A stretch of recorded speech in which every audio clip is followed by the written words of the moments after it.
Come on in. Sit down. We need to have a talk. It's come to my attention that some people watching my videos think that what I'm talking about is a way to make yourself feel better. That this message, or the whole point of awakening and realization, is to find a better way to live as you.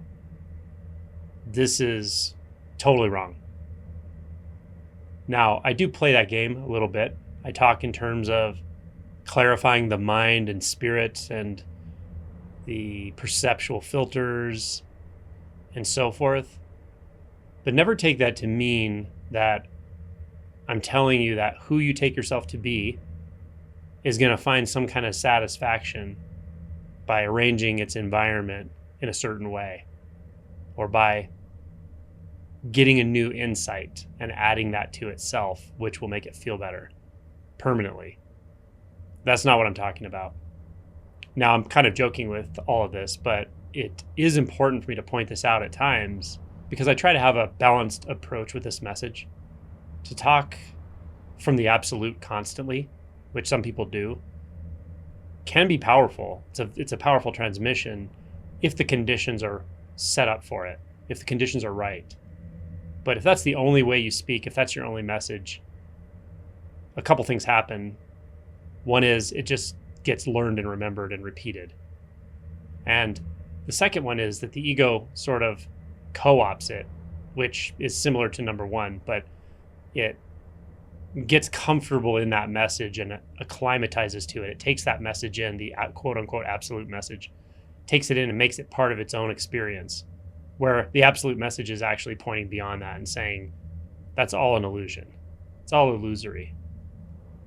So I don't talk like that all the time, but I weave it into everything I say. Because ultimately, if you don't get under the identity structures, suffering just perpetuates itself. The ego is the ultimate opportunist. It's not your friend. So sometimes the gloves have to come off. Sometimes I have to speak very directly and tell you the truth that every way that you can imagine making yourself feel better through any type of practice, understanding, even insights, is ultimately going to be used by the sense of separate self that's an outgrowth of the fear of helplessness. And there's nothing you can do to stop this from happening. It's just part of the process.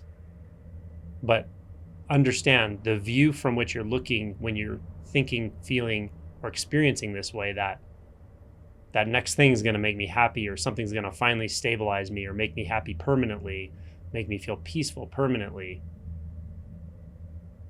It's a mistake, because it's all about you. And what I'm pointing to is not about you at all. It's pointing to the only place you can look when you finally come to this very real reckoning, realizing everything you're doing to try to make yourself feel better is an outgrowth of the fundamental misperception of separation. It's born of delusion, and it will lead to more suffering. It's a hard pill to swallow, but when you come to this place where you have nowhere else to go, all your roads are cut off, you have no escape mechanism anymore, you've seen clearly that the mind is co-opting everything. As Paul Hederman says, it's cooking the books. When you see that clearly enough, it's simultaneously kind of terrifying, because you know helplessness is the case. You're truly helpless. And at the same time, it's sublime, because you start to perceive a different way. But this way is altogether beyond you. It's not a way you can utilize to make yourself feel better, to get where you think you want to go. It's not like that. It just starts opening a portal outside of you, outside of your life as you know it, outside of being a human in all the ways you think you understand it or have learned about it. All of that is truly an illusion. It's illusory in a very, very real way. So you have to see that at some point. Spirituality and spiritual communities, not all, there's a lot of variation, but many of them have a way of turning the whole thing into this message that's like, it's all about you just being a content human or a peaceful human or a human that's fully actualized. And it's almost championing humanness.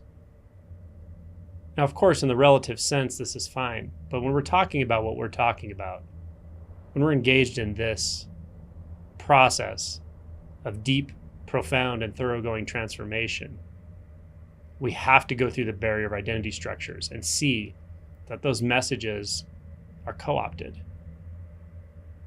They're co-opted. You have to go beyond anything you've ever learned about being you, a human, an I, in control, peaceful, good, bad, a spiritual person, a non-spiritual person, a skeptical person, old person, young person. You have to go through all of these identity barriers and let go and see that none of that applies to unfiltered reality, to the unconditioned. It applies to the relative person or the relative sense, and that's fine. You don't necessarily need to negate that as such, and it has its place, of course. But you have to be willing to go beyond it, or see what goes beyond it, or be willing to let go when it's time to let go. This is critical when it comes to this process we're talking about. You got to let it all go. You got to throw it all out. Let it just incinerate itself. All the beliefs, the past, the accumulated knowledge, the accumulated spiritual understanding. It has to go. Don't fool yourself.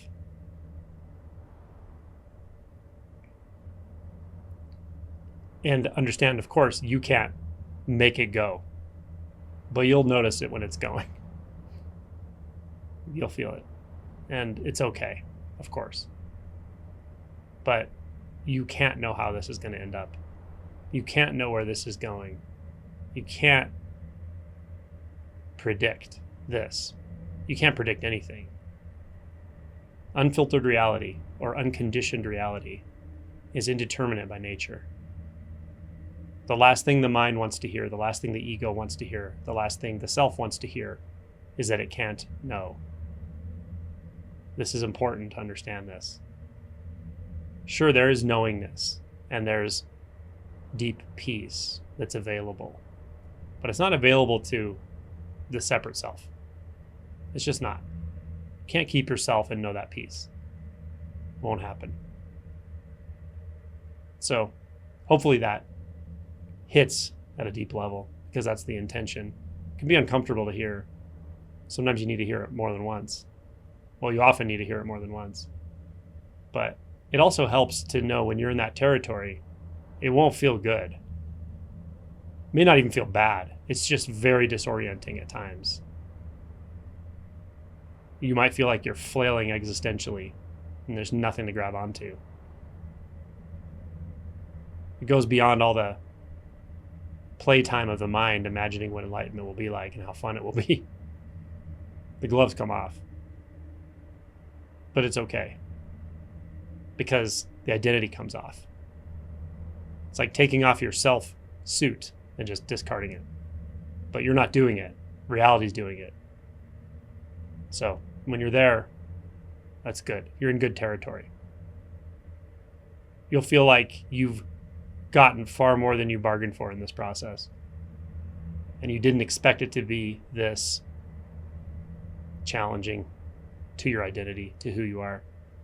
But you can't expect that. So it's okay when you're there. This is truly fertile ground for any transformation in identity or dissolving of identity. You have to trust it. And you have to trust it even when you don't trust it. When everything in you is saying no, it's okay.